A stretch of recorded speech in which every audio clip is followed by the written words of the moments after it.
Oh yes, wetwogerera musajja mukulu amanyikiddwa nga the Ghetto Gladiator, a Bad Bobby Wine, omubanda wa Kabaka nabwe kituyesoze studio. Amawulire getufuna kitebereza okuba nti omukulu amanyikiddwa nga His Excellency the Ghetto Gladiator, a Bad Bobby Wine nabwe kityo agenda mu maaso n'okuba nti comparing album n'abayimbi ab'enjawulo okwetooloola ensi yonna.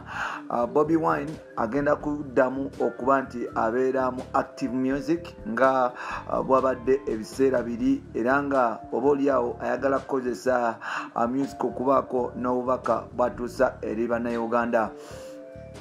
Ebibuuzo bingi ebyebuuzibwa lwaki Bobby Wine yasazeewo okuba nti ajoininga politics. Is it lwaki yasazeewo okuba nti addamu okuba nti ajoininga active music? Is it because Yoweri Kaguta Museveni muzibu wa komega? Is it because music atuuka ku bantu, obubaka butuuka ku bantu okusinga abantu abalala kubanga radio ne TV bagenda mu maaso n'okuba nti basabotaginga? Is it because bingi nnyo ebyebuuzibwa mpola lwaki musajja mukulu amanyikiddwa nga Bobby Wine agenda mu maaso n'okuba nti akomawo mu music industry.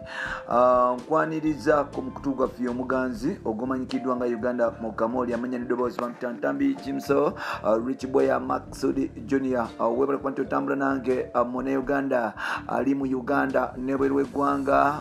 Yes, mubiraba ebigenda mu maaso n'okuba nti bitambula. Respect still wenna ali wano ngogera mu maaso n'okuba nti ompuliriza n'okufaayo ennyo okulaga kikyoli mpola n'ogamba tulina otambula naffe. Yes, mawulire getufuna gega musajja mukulu amanyikiddwa nga Robert Kyagulanyi Ssentamu, ngono ye principal one up ate nga yes ye president wa movement emanyikiddwa nga People Power mpola. Kitebeeza okuba nti Bobby Wine yesoze studio okuba nti addamu okula music omupya, era ng'oba oliawo amawulire galaga nti omukulu ono agenda kuddamu akole competition ya music nga bwe yali edda.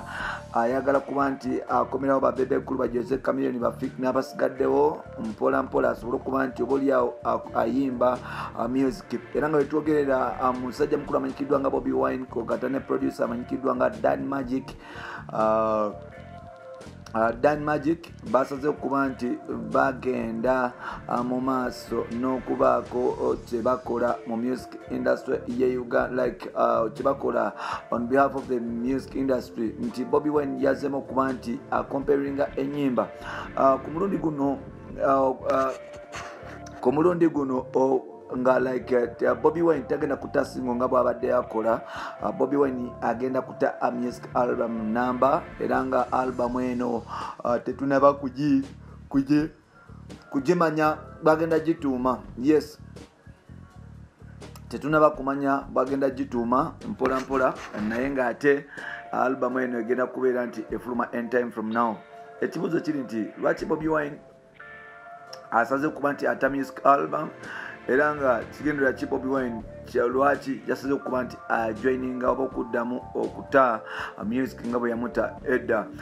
Tujjukire nti Bobby Wine yeefaananyiza oba waliwo omuyimbi omunegeria amanyikiddwa nga Fela Kuti, y'omukulu wa revolutionary artist be tulina mu Africa. Ng'ono yagenda mu maaso n'okwesimbawo yagezaako okuba nti yeesimbawo ku president wa Nigeria ebiseera ebyamanyikiddwa nga Olusegun Obasanjo. Nabwe kityo Obasanjo yagenda mu maaso n'okuba nti amulemesa mu mwaka gwa 1978.